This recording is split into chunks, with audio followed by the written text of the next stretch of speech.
샬롬, 지난밤 평안히 주무셨습니까? 오늘은 2025년 5월 20일 화요일입니다. 하나님께서 오늘 우리에게 주시는 말씀은 민수기 26장 1절부터 51절까지입니다.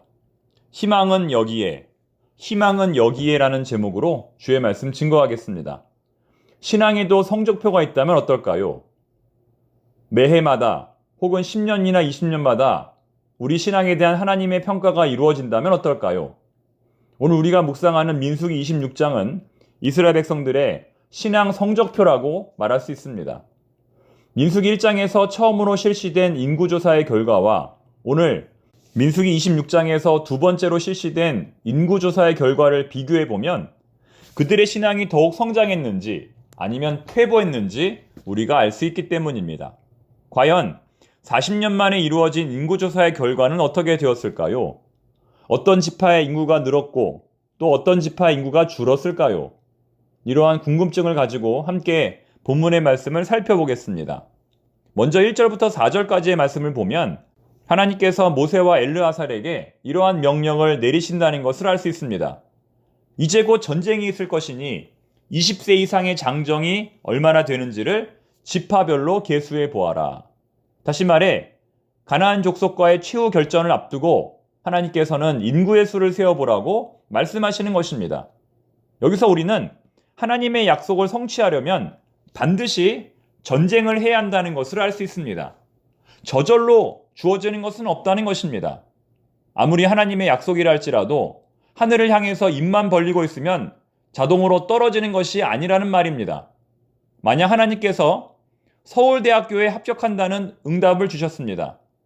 물론 이런 식의 구체적인 응답은 별로 바람직하지 않은 응답이지만 만약 그렇다 할지라도 열심히 공부하고 노력하지 않으면 그 꿈은 절대로 이루어질 수 없습니다. 전쟁 없이 성취 없다. 노력 없이 영광 없다. 십자가 없이 면류관 없다. 우리가 꼭 기억해야 할 내용입니다. 이제 본격적으로 각 지파의 인구수를 살펴보겠습니다. 제일 먼저 등장하는 르우벤 지파. 그 인구가 늘었을까요? 줄었을까요? 아주 약간 줄었습니다. 그 이유가 무엇일까요? 하나님께 불순종했기 때문입니다. 9절을 보면 르우벤의 자손들은 고라가 반역할 때 그 일에 동참했다고 나옵니다.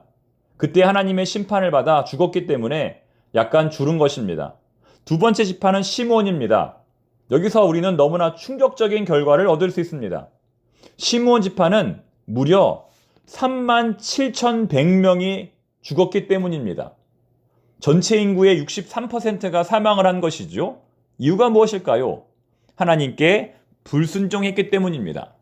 그들은 공식적으로 두 번 하나님께 불순종합니다. 바로 앞장인 민수기 25장에서 음행에 가담했던 시므리라고 하는 남자가 바로 시므온 지파였고 그때 무려 24,000명의 사람들이 연병으로 죽습니다. 또한 시므온은 창세기에서 강간당한 여동생 디나의 복수를 위해 레위와 함께 세겜 족속을 죽이는 그런 끔찍한 죄를 하나님께 범합니다. 창세기 49장에 야곱의 축복이 나오는데 그때 시므온과 레위는 축복이 아닌 저주를 받습니다. 이러한 연유로 시므온 지파는 그 인구수가 대폭 축소된 것으로 여겨집니다. 이어지는 갓지파, 유다지파, 이사갈 지파, 스불론 지파까지는 큰 변동이 없고 일곱 번째 나오는 므낫세 지파에 우리가 주목을 해야 합니다. 자, 왜 그럴까요? 므낫세 지파는 시므온 지파와 반대로 무려 25,000명이 증가했기 때문입니다. 인구수가 무려 164%나 성장을 한 것입니다. 12지파 가운데 가장 인구가 많이 늘어난 지파가 바로 므낫세 지파라는 것이죠. 이유가 무엇일까요? 33절에 그 이유가 나옵니다. 한번 읽어보겠습니다. 헤벨의 아들 슬로브앗은 아들이 없고 딸뿐이라. 그 딸의 이름은 말라와 노아와 호글라와 밀가와 디르사니. 아주 독특한 구절이죠. 그 유명한 슬로브앗의 딸들이 여기에 등장합니다. 그들은 모두 5명이었는데요. 이처럼 성경에 여성의 이름이 연속적으로 5명이나 등장하는 경우는 매우 드뭅니다. 그런데 이 5명의 딸들로 인하여 므낫세 지파의 인구가 증가했다는 겁니다. 그 자세한 내용은 바로 다음 장인 민수기 27장에 기록되어 있습니다. 한마디로 말하면 그들은 비록 자신들이 여성이기는 하지만 그렇다고 해서 약속의 땅에 대한 권리를 포기할 수는 없다는 겁니다. 남자 형제가 없는 경우에는 여자 자매라도 받아야 한다는 겁니다. 이러한 슬로바셋 딸들의 요구는 수용이 되었고 오히려 하나님을 기쁘시게 하는 결과를 가져왔던 겁니다. 약속의 땅에 대한 그들의 태도는 믿음이었던 것이죠. 이 산지를 내게 주소서라고 고백했던 갈렙의 자세와 같았던 것입니다. 이어서 등장하는 에브라임 지파부터 베냐민, 단, 아셀, 납달리 자손은 소폭으로 증가되거나 그 인구가 축소되었습니다. 전체적으로 볼 때 2차 인구수는 1차 인구수에 비해서 1820명 적은 결과를 가져왔습니다. 1차 인구 조사 때 60만 3550명이었던 인구는 2차 조사 때 60만 1730명으로 계수되었기 때문입니다.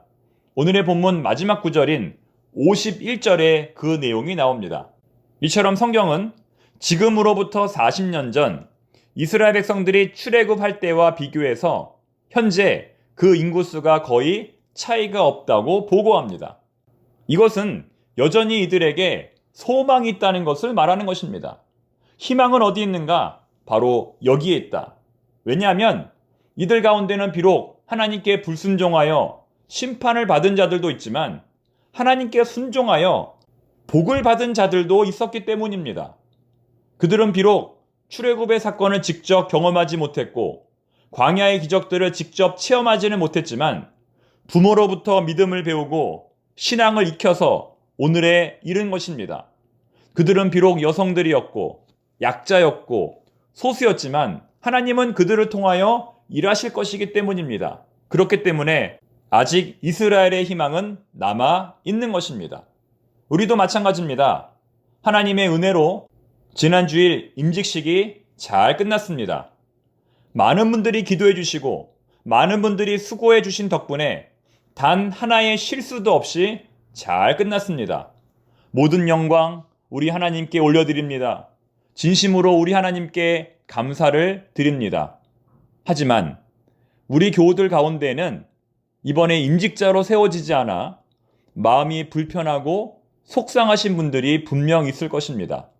하나님께서 그분들을 반드시 위로해 주시고 격려해 주시기를 바랍니다. 이번에 임직자로 세워진 분들은 그분들의 눈물을 기억하고 사명을 더 잘 감당해야 할 것입니다. 그리고 선배 장로님, 선배 집사님, 선배 권사님의 뒤를 따라 맡겨진 직분을 잘 감당해야 할 것입니다. 그렇게 될 우리 청파동 교회를 기대합니다. 우리 청파동 교회는 소망이 있는 교회이고 희망이 있는 교회입니다. 기도하겠습니다.